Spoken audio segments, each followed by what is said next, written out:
తెలంగాణ రాష్ట్ర ప్రభుత్వం రాష్ట్ర వ్యాప్తంగా ఇటీవల ప్రకటించిన విధంగా హైదరాబాద్ చుట్టుపక్కల ఉన్న ప్రాంతాల్లో రాష్ట్ర ప్రభుత్వం ప్రతిష్టాత్మక ప్రాజెక్టు RRR రోడ్ పనులు చురుగ్గా సాగుతున్నాయని రాష్ట్ర road development chairman Shri Mallareddy Ramareddy వెల్లడించారు.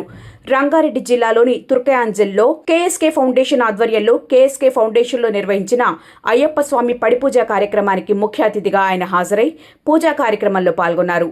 ఈ సందర్భంగా DR టీవీ న్యూస్తో ఆయన మాట్లాడుతూ రాష్ట్ర ప్రభుత్వం రాష్ట్రంలో చేపట్టబోయే అభివృద్ధి పనుల గురించి తెలిపారు. రానున్న రోజుల్లో రాష్ట్రంలో 20,000 కోట్ల రూపాయలతో వివిధ జిల్లాల వారీగా రాష్ట్ర ప్రభుత్వం అభివృద్ధి పనులు చేపడుతున్నట్లు వివరించారు. రాష్ట్రంలో ORR లాగా డెవలప్మెంట్ పర్లేదు సార్.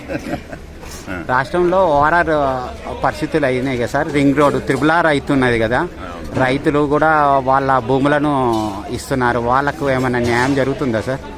వెంకట్లాగా బెదిరించో గుంజుకొని రోడ్లు చేసేది లేదు. రైతులను ఒప్పించి మా ముఖ్యమంత్రి గారు వెరీ క్లియర్గా ఉన్నారు. రైతులకు ఏ ఇబ్బందులు జరగకుండా అడున్న రేట్ మీద 3 times ఇచ్చి భూములు తీసుకుంటున్నాము. అసలు వాళ్ళు వెంకటికి అంటే రోజు పంచాయతీలు అవుతుండే భూములు తీసుకోవాలంటే. వీళ్ళు స్వచ్ఛందంగా వచ్చి మా భూమి తీసుకోవాలని ఎంతో మంది రైతులు లైన్ కట్టే పరిస్థితి ఈ ప్రభుత్వం తీసుకొచ్చింది. కాబట్టి వాళ్ళు హ్యాపీగా ఉన్నారు. రోడ్డుకు రోడ్ వస్తుంది, డబ్బులకు డబ్బులు వస్తుంది. సరే, ఇప్పుడు రాష్ట్రంలో ఇంకా ఇతరత్ర రోడ్డు మెరుగు పరిస్థితులు ఎక్కడైనా జరుగుతున్నాయా?